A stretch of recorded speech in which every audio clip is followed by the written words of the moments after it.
This is ContraZoom, where we go back and forth about film. I'm Dakota Arsenault. And I'm Rachel Ho. This marks the third year in a row that we have covered Montreal's Fantasia Film Festival. This film fest specializes in the best in horror and genre filmmaking with a strong emphasis on international cinema as well. Last week, we posted an episode with our interviews from the festival. We got to chat with Steve J. Adams and Sean Horler, the directors behind the documentary Satan Wants You, and the Adams family, the DIY filmmakers behind the new Carney horror movie Where the Devil Roams. You can watch and listen to these interviews on Spotify and YouTube, and a link will be found in the show notes. For today's show, Rachel and I will be discussing some of the movies we watched during the fest.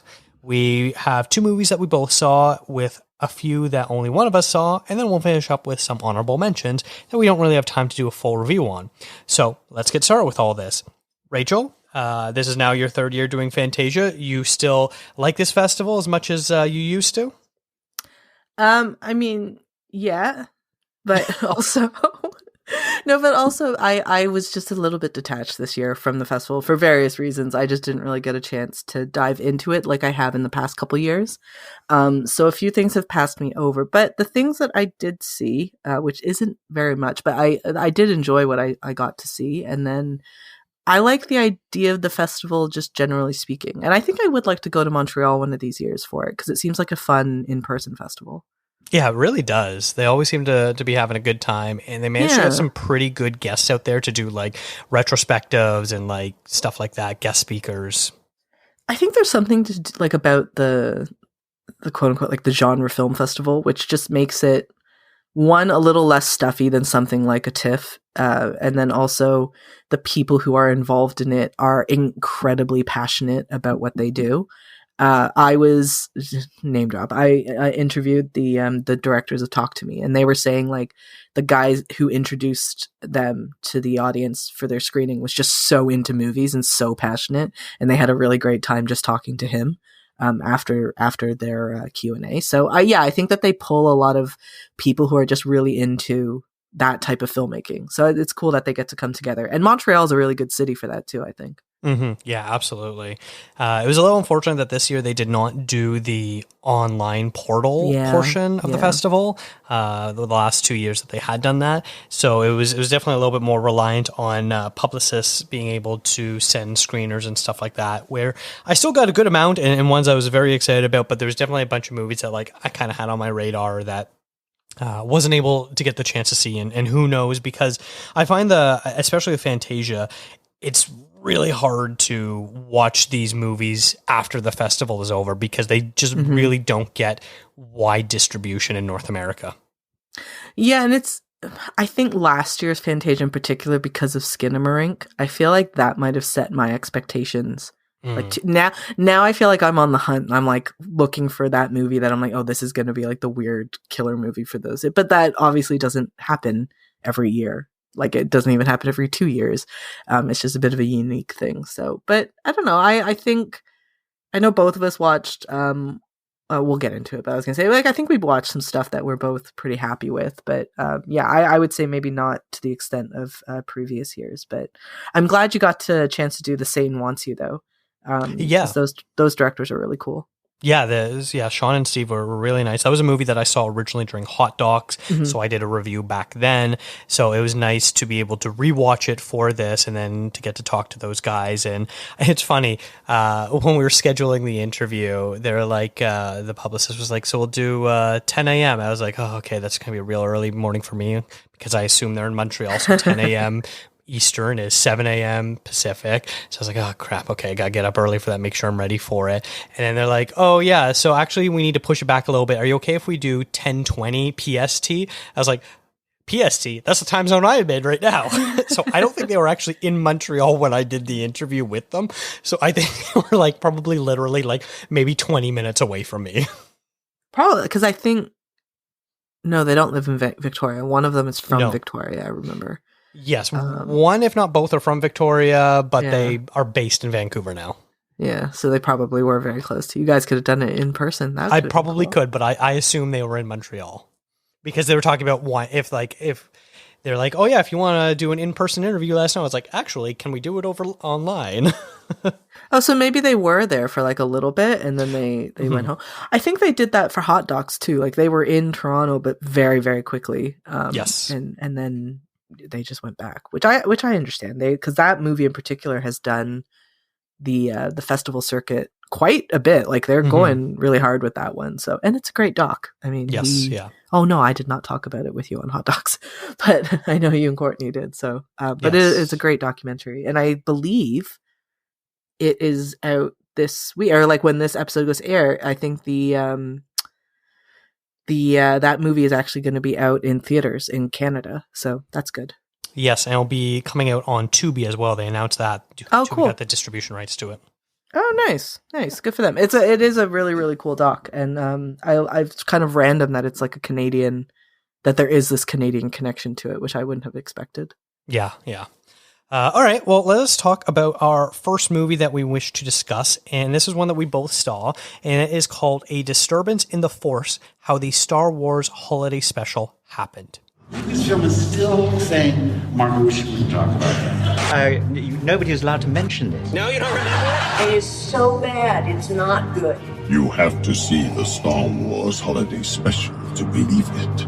The Emperor said we can't show the special in this trailer, but rest assured you will see all the clips you can handle in the documentary film A Disturbance in the Force. The Star Wars Holiday Special is sort of like the Holy Grail. I wanted to see this more than I wanted to live. We're starving as fans for anything Star Wars. So funny and so stupid at the same time. We have seen something that we weren't supposed to see. How did this happen?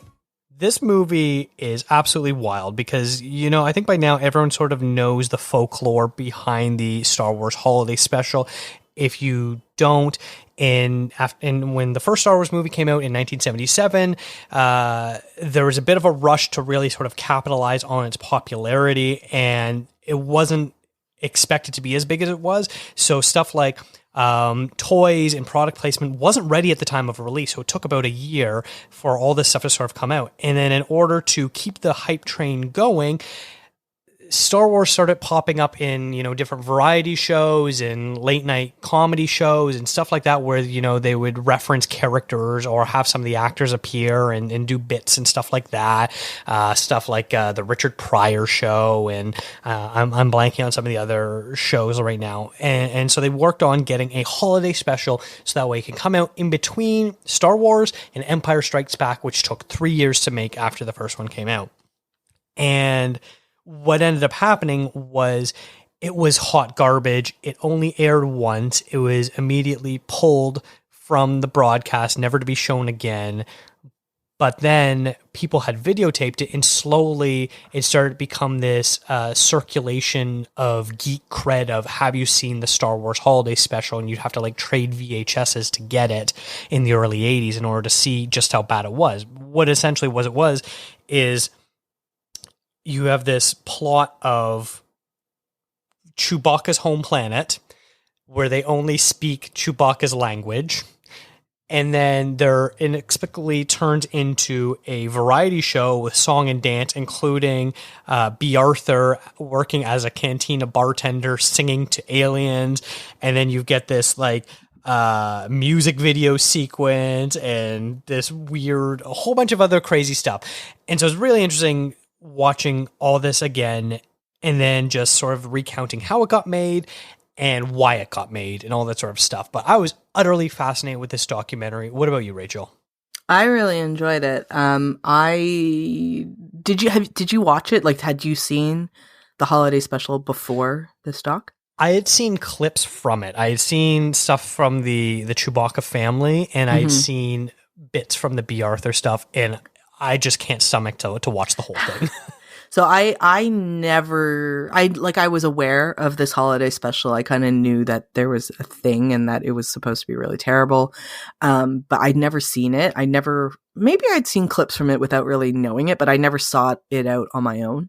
And then after the special, a friend of mine, he tracked it down for me on YouTube and he sent it to me. And I was like, this is atrocious. This is an absolutely terrible, hour or however long of television it was. But I really enjoyed the doc. I think that the doc does a good job of balancing like how ridiculous it was and giving a good amount of information about how it got made, why it got made, all like the kind of the machinations behind that special. But then it also does a good job of not like making an excuse for it. Like, it is what it is. If it's bad, it's bad. But I think giving it a bit of grace and saying like, maybe enough time has passed now that like we can just appreciate it for what it is, or like at the very least just not be as hard on it as we once were, kind of thing. Because I think fans at the time were so angry about it, and I understand why they were, but I like the tone of the documentary overall. Like, it's not necessarily justifying it or, like I said, making any excuses for it, but I think it does a really good job of kind of nailing the comedic side of it, and the comedic element of just the fact that this wacky thing even got on air, but also being incredibly informative for somebody like me who had never seen it. And I never really looked into why the holiday special even existed. Like, I just knew it was a thing. So I think it does a really good job of kind of being entertaining, but also very, very informative. Yeah, I think the contextualization of it is probably the biggest key to understanding everything that goes on in this movie.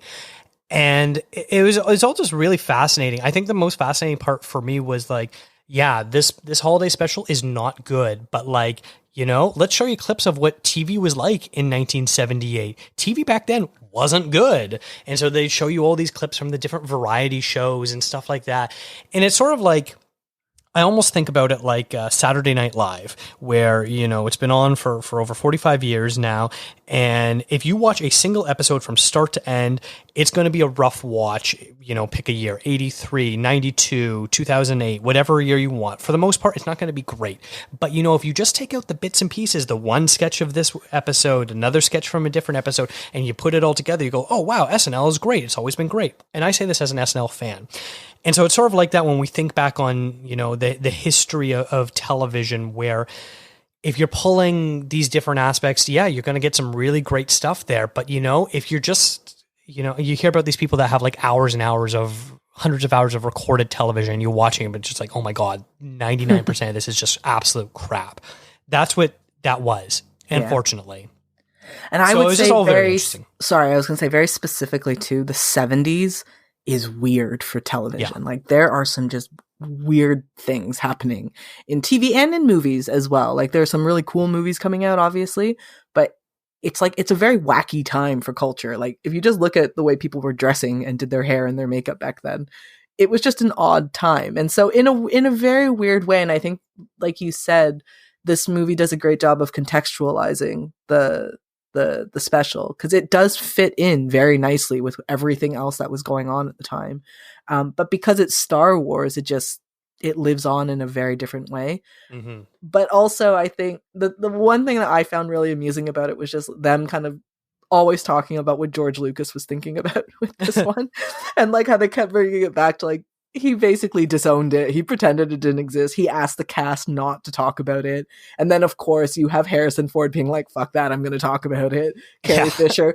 Because the thing is, of all of the cast that you could tell, like, I'm sure they're, like, today, if you asked some of the very well media-trained actors to say, please don't discuss this, like George Lucas says to you, do not discuss this thing, they will more likely than not discuss it, right? But when you have people like Carrie Fisher, Harrison Ford, and Mark Hamill, and the personalities that they have, and I guess also just the time period that they're in, telling them not to talk about it seemed to prompt them to want to talk about it even more. Mm-hmm.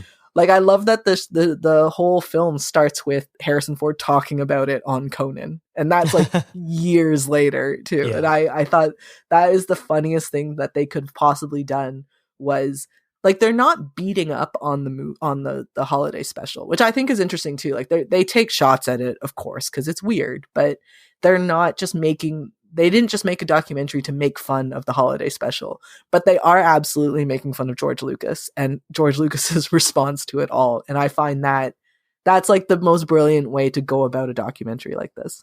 Mm-hmm.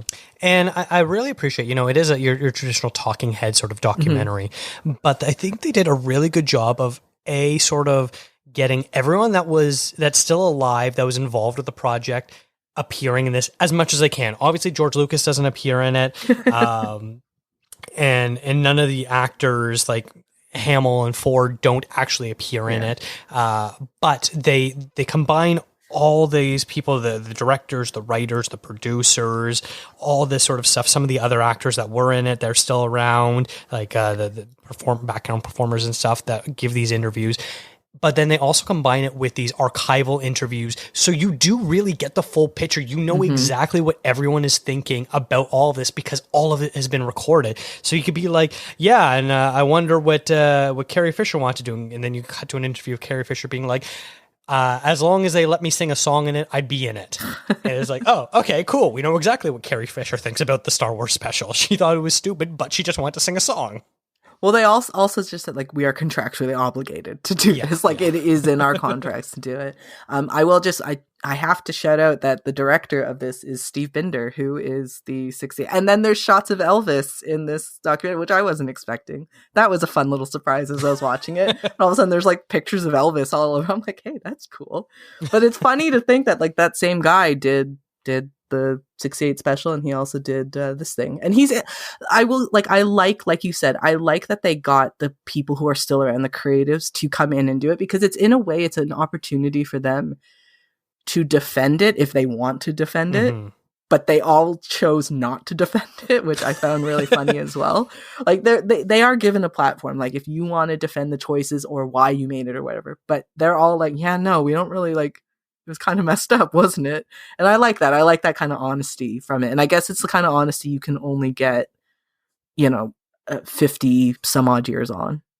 Yeah. I think the only people that truly don't come out of this movie looking good, and also aren't really able to defend themselves, is there's this husband and wife team who were brought on to be the writers, and they sort of represented the variety special sort of side of things of television. And because unfortunately both of them had passed, and there's very little interviews with them talking about it, I feel like for the most part, everyone's kind of able to be like, well, they kind of took control of the situation, so, it's all their fault. Yeah, pass the buck to a couple of dead people. Why not? Yeah. That's just the way to do it. But it's a really, really good documentary. I think it's not just good for Star Wars fans, because I know obviously that's the main target, like that's who people are.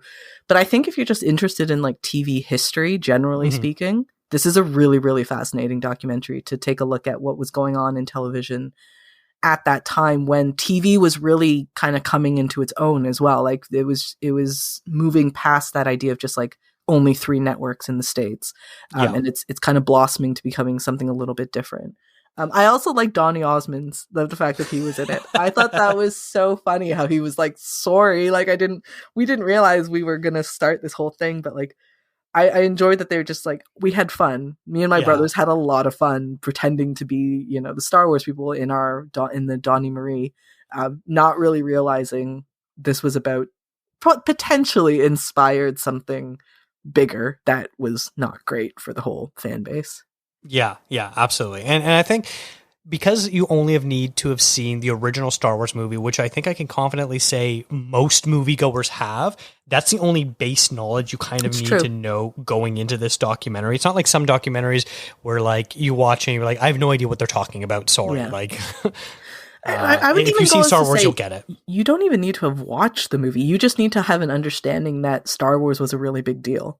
True. If you just kind of understand Star Wars is a massive deal today, and it started back in 1977, and this is the thing that came out right after it became a big deal. I kind of feel like that's all you need to know. And then if you want, go and search for because there are many versions, not many versions, but like in varying quality of the holiday special on YouTube. So for free on YouTube. Watch it if you're curious. If you're curious, but I did watch it and it really is bad. Like I thought maybe it was one of those things where you're just like, oh, Star Wars fans are tough and like they're just protective of it. But I'm thinking about that kind of from a perspective of fandom today, right? Like we know Star Wars fans, Star Trek fans are very, very protective of their franchises. But back then, like you said, it's just one movie that had come out. And so it didn't have the staunch loyalist kind of feeling that they have today. But yet people were still so mad at it. But I watch it and I go, I get why people were pissed off, because it's like, this is the thing that follows up this amazing thing that happened to cinema. Like, this is what you're going to follow it up with. Yeah. It's truly atrocious. I would put money that this is going to be a movie that's going to be easily watched down the line. I don't think it's going to be on Disney Plus, because I don't think they want anything to do with it. But I think it's going to show up, on whether it's Prime or Netflix or wherever. So. It's probably going to pop up somewhere, because this is one of those easily digestible documentaries. It features tons of famous faces. It's a very popular subject matter. It's going to be a hit sort of thing. Absolutely. I'm surprised it hasn't. I was just looking to see if it got picked up. I was checking, was it last night? And I was a bit surprised, like, they don't have a major thing yet, a major distributor yet. Or maybe I missed it, but I don't believe any big streaming service has picked it up yet. Interesting. But I agree with you, though. I think this is going to be one of the most... It's an easy watch, just like you said. It's a very, very easy watch. And if you're interested in at all just pop culture, generally speaking, it's interesting. Like, it's not just like a nerdy Star Wars thing. It truly is just this kind of unique pop culture phenomenon. All right. Well, let us move on. We're going to talk about the first movie that only one of us seen. And this is you, Rachel, to talk about Talk to Me. Who's up? I'll do it. Cannot go for more than 90 seconds. Am I clear? What happens after 90 seconds? Don't want to stay.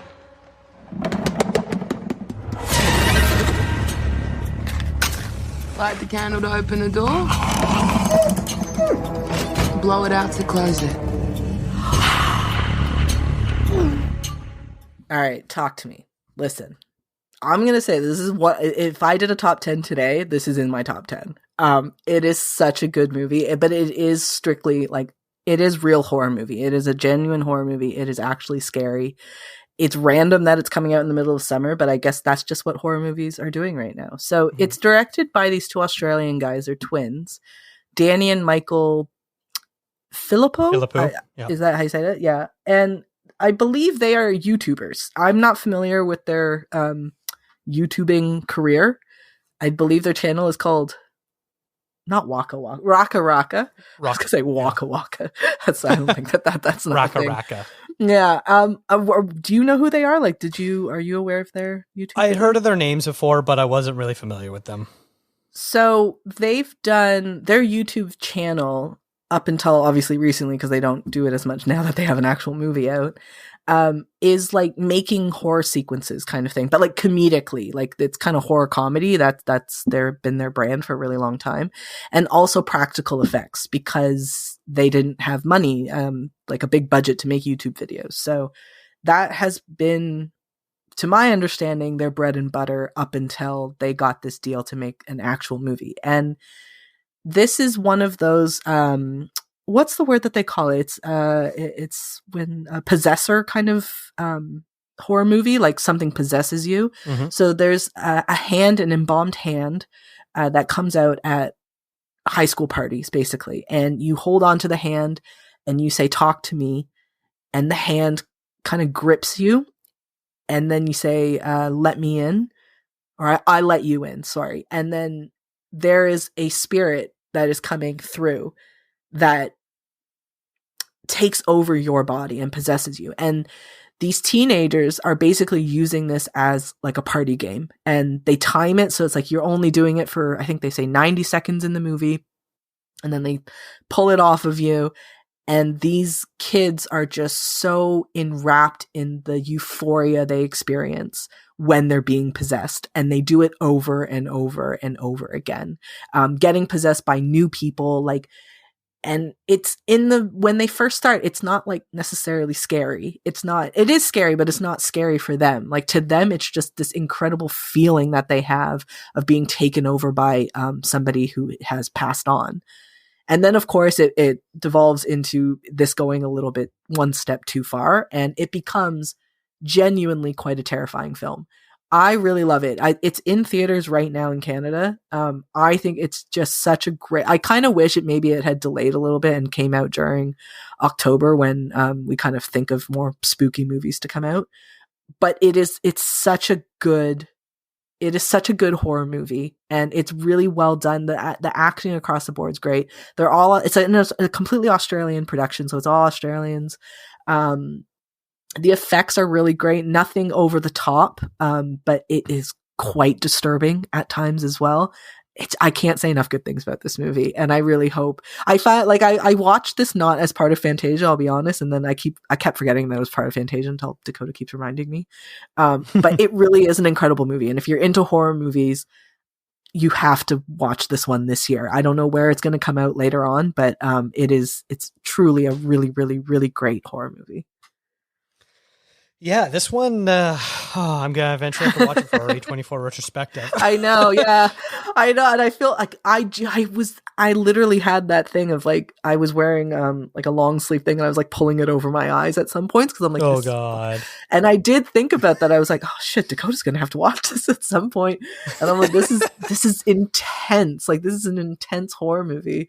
And the man who was sitting next to me, I actually don't know who he was, but there was something that happens in it, and then also he was like, oh dear. He's like, oh God. Like, he's just like really quietly saying it to him and there was maybe 10 of us in the theater. There weren't very many of us, but we were all just like, what the f is going on? Like, this is so messed up.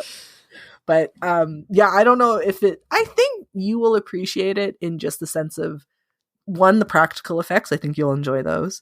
But just, it's really good storytelling. Like, forget that it scares you. Like, it's just really interesting storytelling. And I'm not usually one to be like, oh, I want a sequel. This one, I actually would love a sequel. I would love to see more stories about like where the hand came from, and what other kids have been possessed. Like, I think that they could go on quite a role with this one, and I would gladly sit through all of it until it gets to like Talk to Me 7, and then it's kind of stupid.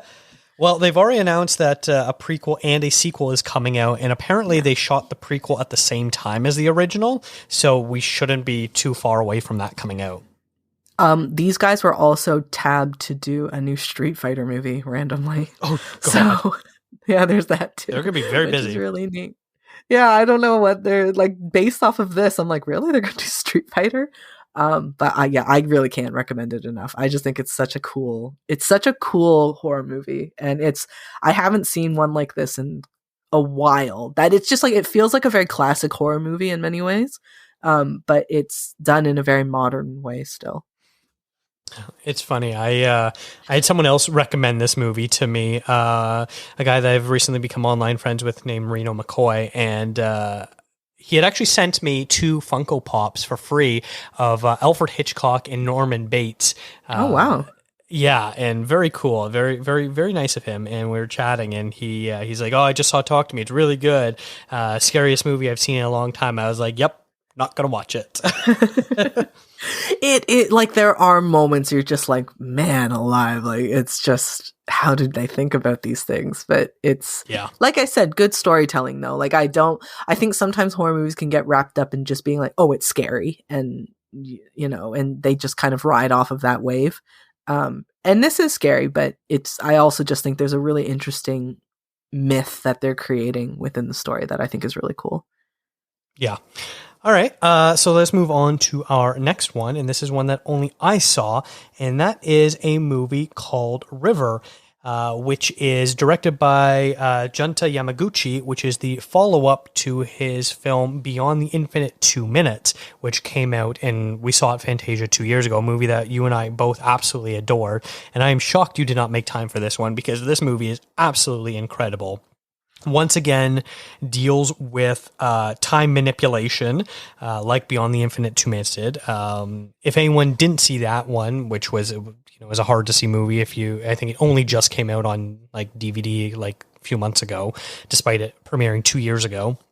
It was about how you can talk to yourselves 2 minutes into the future, and they shot this whole movie to make it look like one take, where on one, you'd have like on TV screens and cell phones and stuff like that, the actors talking to themselves, and then it would keep going and looping that way, sort of thing. But River is more of a pure time loop movie in the vein of something like Groundhog Day or Palm Springs, where in rural Japan there is this inn, and the the staff are kind of going about their day, and the guests are there and stuff like that. And this one female worker goes to the river, which flows through the back of the hotel, and all of a sudden she starts looping into a 2-minute loop.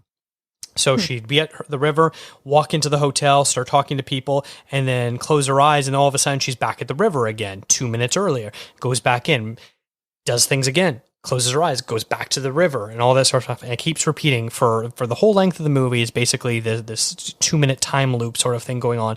But a nice key difference is, unlike in Groundhog Day or Palm Springs, where only the main character knows about the time loop, here everyone is aware of it, which makes it very interesting because they all get to kind of work together to figure out why it's happening, how to get out of it, what to do, all this sort of stuff. And then so once you get all those like really nice science fiction-y machinations out of the way, it also allows all the characters to start being like, well, time has no meaning anymore, so let's be honest with each other. So they start revealing their true feelings and thoughts and all this sort of stuff, which is all very interesting.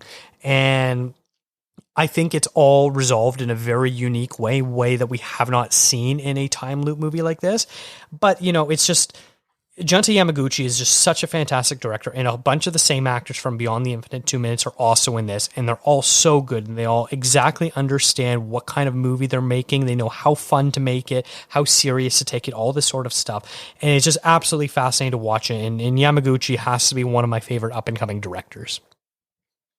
It's interesting. I am upset that I haven't watched it. I will make time to watch it maybe sometime this weekend, which is too late for our purposes, obviously. But when you said River, I actually didn't realize it was the same guys until, or like the same director. I didn't realize that until then. I think where did I see you mention it? I don't know. Maybe you just said it to me, but like I think you just, or more likely than not, I think you wrote it in a tweet or something like that, and then I was like, oh, I should really go check this one out. So you making it sound really great though, so I will watch it this weekend, but again, useless it's really for good. what we're doing right now. You get like the traditional stuff that happens in time loop movies where people start experimenting with, okay, what can I do and can't do within this simulation. And so one of the guests is a writer that is going through writer's block, and so he's really struggling and stuff like that. He's writing this serial novel. And one of the loop opens, and the young woman is standing at the river, and then she looks over, and the writer throws himself out of his balcony window, and he dies. And everyone's freaking out, like, oh my god, what's going on? Freaking out. And then the next loop that happens, they go up to him and they try to prevent him from killing himself. He goes, oh, no. I just wanted to know what it was like to kill oneself. I just wanted to feel it so I can write about it better. That's the thing I really so it's like. Stuff like that. I really love like what people are doing with this time loop thing. Like, it's not an old concept, right? Like you've pointed out many examples, probably one of the OG examples, plus a very recently very well made example in Palm Springs. But it's like there's so much you could do with it, and it actually sends you into this weird, like, it goes beyond just being a shticky narrative plot device. It actually makes you think about, like, what would you do if you knew that you could just relive the same things, like, and you could experience the most, like, you could do and experience the most horrific things, knowing that you'd be okay. Like, you would just have you wouldn't cherish life. Like, you wouldn't really have any kind of sense of value anymore. And I find that to be really fascinating. So I love when filmmakers are like playing around with that idea. I mean, Groundhog Day obviously did that as well, but it's just interesting to me that, like, you kind of think about you could go to like really, really dark places, like killing yourself. That's an incredibly dark thing to do. But like, yeah, why wouldn't you try to experience it, kind of thing, you know? And yeah, I love that. I love the idea of it. And I'm interested to see why they keep fixating on 2 minutes. Yeah, I don't know why either. It's sort of interesting because it literally could have been any other short period of time. Yeah. And still work it. And another thing that's really impressive about this is Beyond the Infinite 2 Minutes is shot to look like it's one continuous take movie, and there's a couple very clever edit seams. Here, every 2 minute loop is an unbroken take. Interesting. Okay. Yeah. So very, like, it's a one take movie just done 50 times. Isn't that so interesting though? He's able to take this, like kind of too shticky like plot device things, right? But yet somehow make it quite interesting and pretty artistic. Like that's impressive. Because already, I remember when I was trying to get people to watch Palm Springs, and a lot of people were like, "Yeah, whatever, it's just Groundhog Day." I was like, "No, but it's actually like good." I was like, "It's interesting, like it's an interesting movie." But people are already kind of sick of it in a sense. Like they just like, yeah, I see what they're doing with it. So it's impressive that he does it 2 times and yet somehow comes out on top both ways. Right? Yeah, absolutely. All right, let us move on to the next movie that both of us saw, and that is With Love in a Major Organ, which was directed by Kim Albright. This is a Canadian film. So Rachel, if you want to kind of talk about this one a little bit. Sure. I describe this as a lo-fi fable about like a modern day fable. And it's a lot of different genres. And in that sense, it's perfect for Fantasia. It's like it dances around in many different genres. And it looks like at a world that is a heightened reality of our own. And there's a girl, Annabelle, who's played by Anna Maguire. And she is this really bright thing of joy and this bright spot of unique thinking, independent thinking versus the rest of the world around her, where everybody is they live and breathe by an app that they have in the world that tells them what to do, when to do it. Their idea is you should be as pragmatic as possible. And with that comes essentially like stifling down all of your emotions and any sort of feeling that you get. Instead just being very, very logical. Whereas Annabelle's not like that. And she stands out in the world. But then one day she gets her heart broken because she meets a guy, George. And George is exactly like the rest of the world. Annabelle decides she's in love now with George. But George obviously does not return the favor. And in response to that, she rips her heart out. And in this world, everyone's heart is like an inanimate object. So she rips it out and she goes about living. And she turns into everybody else in the population. George is able to get her heart and he puts it inside himself and basically becomes overwhelmed with lots and lots and lots of different emotions that he's never really experienced. It is a very interesting movie. I found it really funny and I found it really kind of thoughtful, and I like the aesthetic of it as well. Like from a filmmaking perspective, I think that it's an interesting film to do on a pretty, I don't know the specifics of it, but I assume it's a low budget film. I know that it's a Canadian film. It's, I think, funded by Telefilm, if I'm not mistaken. So it's kind of inherently going to have a bit of a lower budget, but I think that they do such a great job of telling this story without needing any high sci-fi type things. Like you don't need those kind of, fancy effects or anything to get the point of the story across. And I that idea of it just being like a fable or like a fairy tale, like a modern day fairy tale of what's going on in society today. I find it a really, really interesting film. And the story is, and I liked all the performances in it as well. I like the kind of the flip that they do about halfway through the film. And yeah, it's a really impressive, a very, very impressive and strong debut for a new filmmaker who I will keep an eye out for, because I was pretty impressed with this one. Yeah, I really like this movie too. And, you know, it sort of straddles a few different things that you were kind of talking about as far as genres go. But I think what's interesting is it has a very sort of sci-fi philosophical content to it, but they don't need to actually film it to look like a sci-fi movie, which is very fascinating. It's sort of this subgenre of sci-fi movies where, you know, the world is exactly the same. It's just things are just tweaked ever so slightly enough that we know it's not really our world. And so they do a good job of that because everything looks the same. I believe it was shot in Vancouver. And so, you know, you get transit system and, you know, cars and everything looks normal. Everything is, you look outside your window right now, that's what it's going to look like. But they do such a good job of philosophically imbuing this idea of how controlled we are by pragmaticism in this app and all this different sort of stuff. And none of that's all that far-fetched either. Like, you know, it's clearly an allegory based on, you know, the way people use social media right now. Like I learned that, did you know that Facebook has a dating app now? Because they do. And that's basically what this movie does is, What's it called? This app called, I don't know. I just heard someone talking about it. I'm a married man. I do not mess with those things. Do not know. Be very, very clear about that. I do not know about it. Somebody told me about it. I didn't know that, though. No, I didn't know What that. is this Tinder you talk about? I do not know. But like in this movie, this app that sort of controls their life, Zap, has a dating app on it too. And that is, as soon as I heard that, I was like, oh man, that sounds like how Facebook now is a dating app where you could do basically everything on it.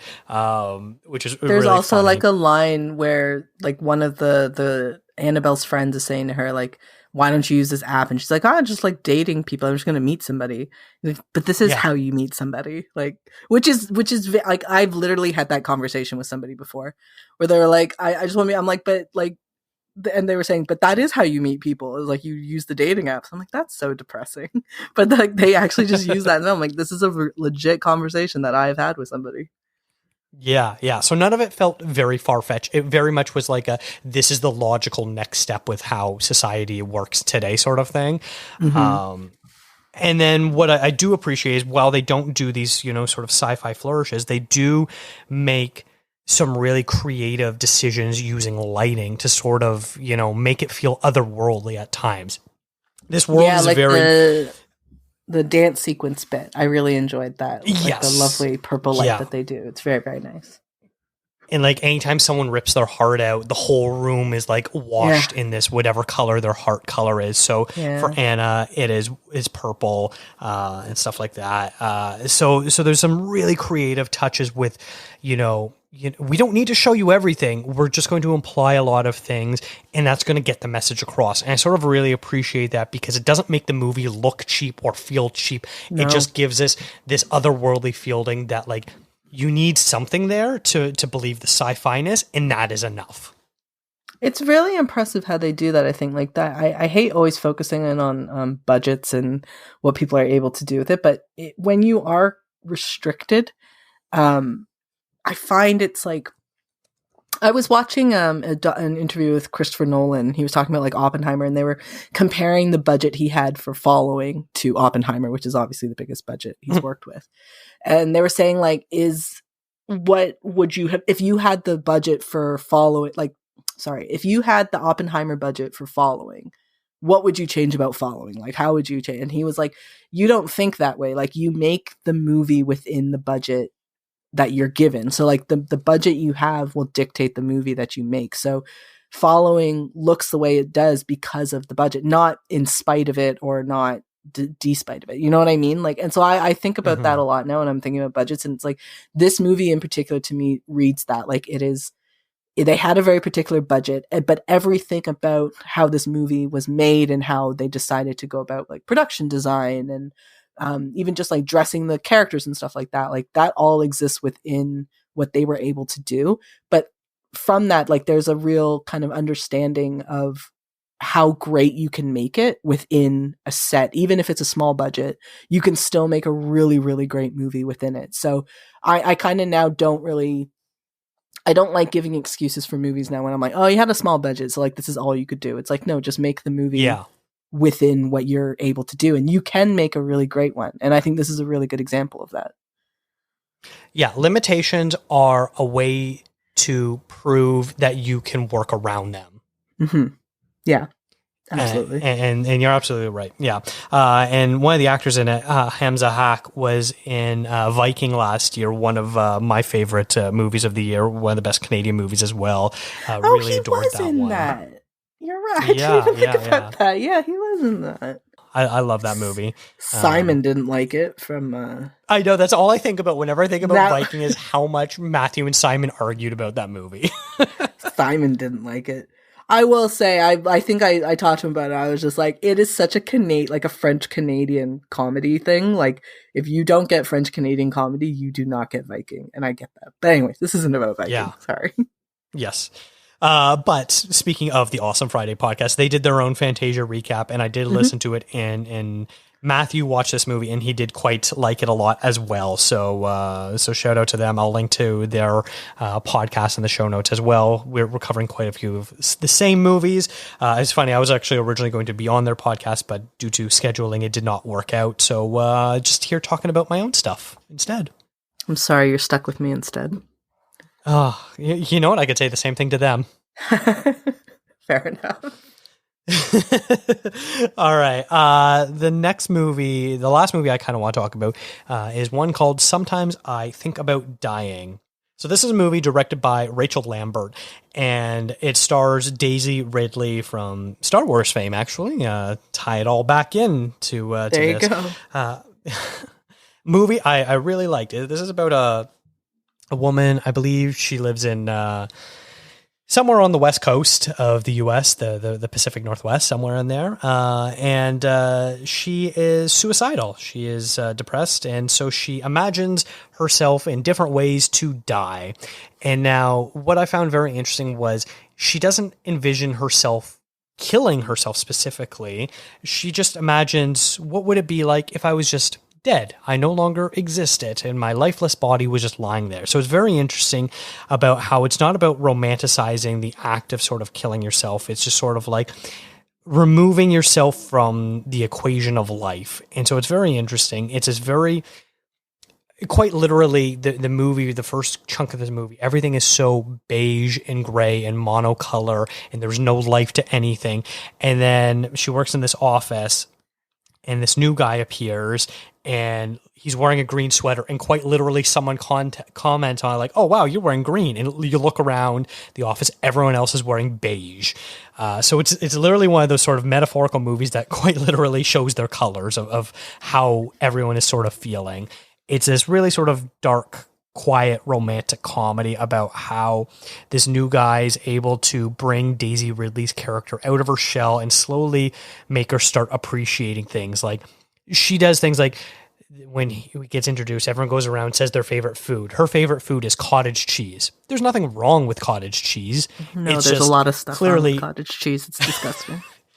It is a very good, healthy breakfast option. Okay, it's disgusting. So, it is so gross. But it's sort of indicative of what her personality is, because she views eating as purely a utilitarian thing that you do in order to survive. There is no joy that comes across in food. There's no pleasure in it and stuff like that. So, people talk about, oh, I love pizza. I love this. I love this. And she's like, I like cottage cheese on toast. And it's like, whoa, okay, you clearly do not think of food as anything other than something to sustain you. And so it's sort of interesting where they start this sort of romance, and he's trying to pull her out of her shell, and she's being very guarded. And so anytime, he asks her questions, she shuts down immediately. And yet she'll start prying into him and being like, well, why were you married before? Why are you divorced? What's going on? All this sort of stuff. And as soon as he's like, okay, well, what do you like to do for fun? And she's like, nothing. And he's like, well, you got to do something for fun. And then she shuts down completely. And so it's very interesting, very quiet, quirky movie. And then there's these beautiful flourishes of, visualizing her depression in the form of her imagining herself being dead. So I really love this movie. It was playing at Sundance. Did you see it during Sundance or no? I saw the first however many minutes. I can't remember how long now. I want to say first half, but I actually don't know if it was even half. I saw the first bit and then I got kicked out of my screener, and that's entirely my fault. That was nobody's fault other than my own of just not managing my time properly.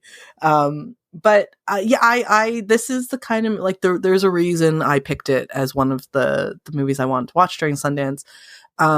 This type of it sounds really morose to say, like, oh, I have a fascination with death. I promise you I'm fine. It's just, I do find it interesting, like this kind of idea of just not existing anymore. And so that's what attracted me in the first place to clicking on it and like being interested in watching it. But I never, even though I did see it pop up at Fantasia, I didn't think to go back and watch the rest of it. So I don't know if that says something about how little it grabbed me at the beginning, but I am going to go check it out for the rest of it. Like, just based off of what you said, I think I'll go in. Mm-hmm. Do you know if it's getting a wider release later? I don't know at this point, but it's one that I wouldn't be surprised if it, maybe Neon or one of those other smaller boutique distributors kind of picks it up, because it does have Daisy Ridley. Yeah, it's basically she's done one movie since Star Wars ended, and that was that Tom Holland movie that looked just awful, but she's kind of kept a pretty low profile. I'll pull it up here. With Tom Holland. But she's kept a pretty low profile the last couple of years. So this is kind of feels like her. Oh, Chaos Walking. Oh, she was also in The Bubble as well. That terrible. Who directed that one? A Judd Apatow movie. But I don't think she had a very big part in that. No record. Oh, the Chaos Walk. Okay, that one I do find funny because I think they filmed that like when her and Tom Holland were, I mean, they're very young right now, obviously, but like they were super, super young. But then it was in, like it was just on the shelf for ages. But then because Daisy Ridley and Tom Holland both individually became quite big stars, then they decided to push it out there. But they had filmed it like ages and ages before they ended up actually promoting it. So I never watched it. What's this Bubble movie? Why am I not knowing about what these movies are? That was the Judd Apatow Netflix movie about actors in lockdown while they're trying to film a blockbuster movie. It came out like January of last year. It's literally one of the worst unfunny movies I've ever seen. But it's got a terrific cast in it. It's got Karen Gillan and Keegan-Michael Key and Pedro Pascal and Fred Armisen, David Duchovny. Yeah, it's really bad. Interesting. Well, yeah, I don't remember who she was. I won't in this, catch she's not a those, main but I'll character. catch the other one. I do kind of feel like the people who did the new Star Wars movies, like they all seem to need to take a low profile for a minute, and then now they're like John Boyega, for instance. Like he's got a movie on Netflix called They Cloned Tyrone. They called him Tyrone, or is his name is Tyrone? No, they cloned him. They cloned. Yes, there you go. Anyways, this movie with the name Tyrone in it, and it's a really great movie. It's actually a really, really good movie, but it just kind of said to me like a lot of them had to take a bit of a breather after those Star Wars movies. Mm-hmm. So I don't know what that says about Star Wars, But sometimes I think About Dying is really good. It also co-stars Dave Mergy, who's a stand-up comedian. He's kind of the romantic interest. Brie Elrod, who people would recognize from Red Rocket as Simon Rex's ex-wife that he lives with. Brittany O'Grady, who is in the first season of The White Lotus as the rich family's best friend who sort of plots with the local hotel worker to rob them. But yeah, it's got a really good cast for sort of this like small indie drama where a bunch of like, oh yeah, I recognize that face from somewhere, and nice to kind of get to see people playing different roles than what we're usually used to seeing them on the screen. Cool. I will watch the rest of it. Well, I'll start from the beginning again, and I will watch the whole thing because it does sound I appreciate it and look forward to hearing what you think about it. I think when I watched it, you messaged me and you were like, yeah, I knew this was a Dakota movie. Probably. They have very distinctive. They have a very distinctive type of film, for better or for worse. I appreciate you can tell which ones are for me and not. Yeah. Talk to me. I would never recommend that to you. I mean, I know you have to do it for the A24 stuff, but it wasn't one that I came out saying, "Oh, Dakota, I think you'd love this one." I do really appreciate that you know me well enough that you accurately can give me good referrals. I try. I mean, I don't think I think anybody who knows you within like a day or two will realize Talk to Me is not the movie for you. I think that's at least that is clear. Fair enough. Okay, let us get to our honorable mentions here. So, Rachel, was there anything else you saw during the festival that you want to give a couple words to?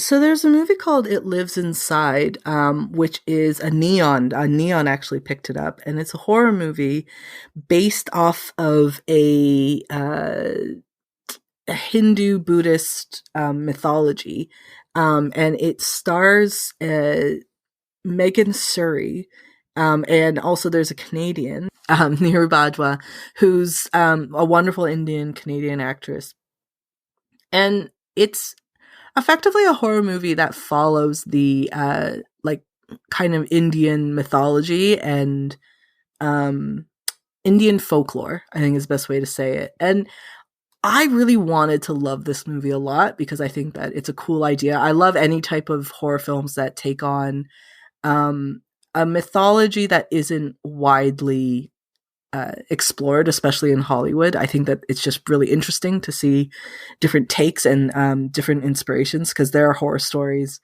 all around the world. And I would say that the ones on the other side of the world tend to be a lot scarier than the ghost stories that you hear in the West. So I was really excited for this one. And I think I liked the idea of the movie, and I liked the performances and everything about it a lot more than I liked the movie itself, unfortunately. I think it gets a bit bogged down in like a coming of age type of film as well. But I do think it's worth checking out. I think that there's going to be some people who really, really enjoy it. So it lives inside. I think it's coming out at the end of September in theaters, for right in time for Halloween. So, well, not right in time, like a month ahead of Halloween, but yeah, ahead of like spooky month. But yeah, I think it's worth to check out. But it just, I guess maybe my expectations were too high, but it's an okay movie. But yeah. I would recommend you watch this one, Dakota. I think that you'd be okay with this one. Yeah, okay. Good to know. I think it'd be okay. It's not like outwardly scary. It's more supernatural kind of scary and like kind of that type of horror movie. But it's interesting. I think it's really interesting, and I like that we're looking at a culture that isn't necessarily always focused on in Western films. So I think that's worthwhile, at least. Well, hopefully then that it was picked up by Neon, that it does get a bit of a distribution and people are able to see this one then. I think it will. Like, I do believe they're trying to push it for like a proper wide theatrical. I don't know like how wide is wide for a Neon film, but I think it'll do well though, especially coming in at the end of September when Venice and TIFF are both done. So it's going to be a bit quieter in those times. Yeah. Okay, cool. I'll keep an eye on it and try to watch it as well. So for me, I've got two honorable mentions. The first one is Where the Devil Roams. I mentioned it at the top of the show. I did interview the Addams family, the filmmakers behind it. Just very briefly, I caught their movie last year, Hellbender, and their follow-up this year, Where the Devil Roams. They've been at this now for, I think, 6 or 7 movies, where they're a family of 4 who do everything. Quite literally, they write, they direct, they star, they edit, they do the scoring, they do the cinematography, the lighting, the special effects, everything that you can think of, they do it. And this is their biggest movie yet. And it's about a traveling carnival roadshow in 1930s Depression era United States. And this one family, they are murderers as well. And so definitely got some really interesting, unique, beautiful shots, some really cool DIY practical effects that you kind of wonder like, ooh, how'd they do this? And really gorgeously shot. They're kind of, I feel like they're really getting experimental with pushing boundaries of what they can do.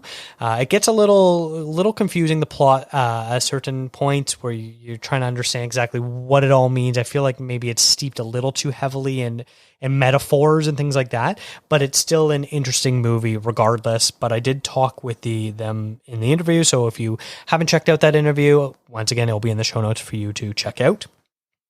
And then the other movie I want to briefly mention is a movie called Baby Assassins 2 Babies, which is a terrible title. But I think it was last year or the year before, we reviewed a movie that we saw at Fantasia called Baby Assassins. And it's very much sort of in this John Wick realm of assassins, but we learn about what the assassin life is like. And so for this is, 2 recent high school graduate girls who are assassins, and they're trying to get into the assassin union and following all these rules of how to stay incognito and look like young girls, but also be good at their jobs and blah, blah, blah.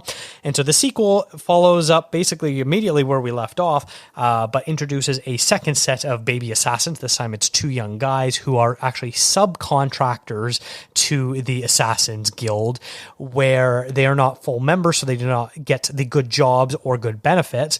And they hear a rumor from their handler that if you kill a team of assassins, you can take their spot. So they decide to kill our titular baby assassins from the first movie to try to take over their spot in the guild. Unfortunately, these two girls are also very good at their job.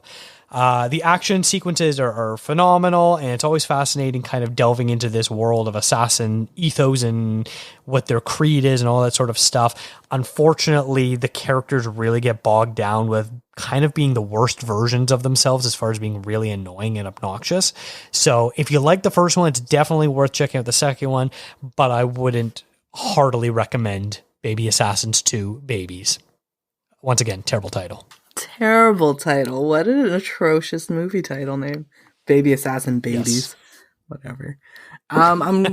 Was when you told me that this was like a movie that was going to be at Fantasia, I was a bit excited for it, but then I think you mentioned to me it wasn't very good. So I was like, oh, I'll just pass on it then, and I'll let Baby Assassins just live on.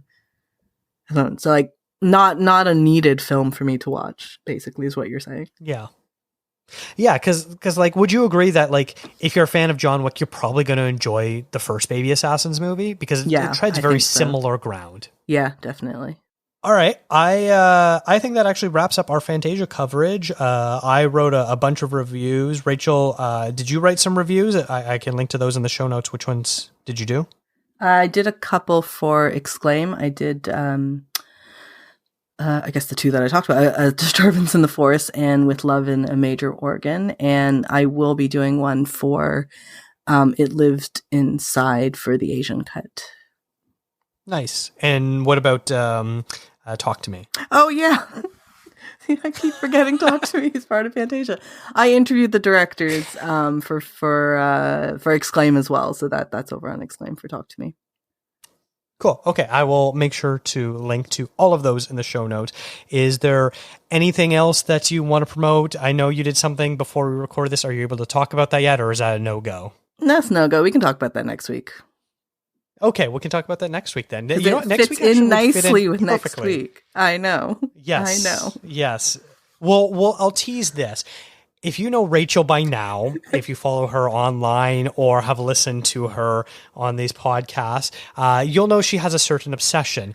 That's what next week's episode is going to be about. So next week's going to be the Rachel special. It's going to be, I'll call it the Rachel comeback special. I feel like that's a good title for it. Don't know why. Well, I will say it is technically Elvis week this week, like, because it's August 16th. Oh, interesting. So it is Elvis week. So. Anyways, continue on. All right. Well, then, Rachel, where can people find more of your work then? Everything is on rachelho.com, and I'm on Twitter and Instagram at _RachelKH. And also, don't forget to check out Rachel's other website she always forgets about, called The Asian Cut. Yes, thank you. Very good. Thank you very much. Thank you. Thank you. This has been a That Shelf podcast. Visit thatshelf.com for more great film discourse. Follow the show on Instagram, Twitter, and Threads at contrazoompod. Did you see anything during Fantasia Festival? Let us know. Send an email to contrazoompod@gmail.com. Thank you to Eric and Kevin Smale for the theme music and to Stephanie Pryor for the logo design. If you like to listen to podcasts on YouTube, we do post all episodes there as well. And if you really like the show, consider tipping us on coffee. Thanks for checking us out.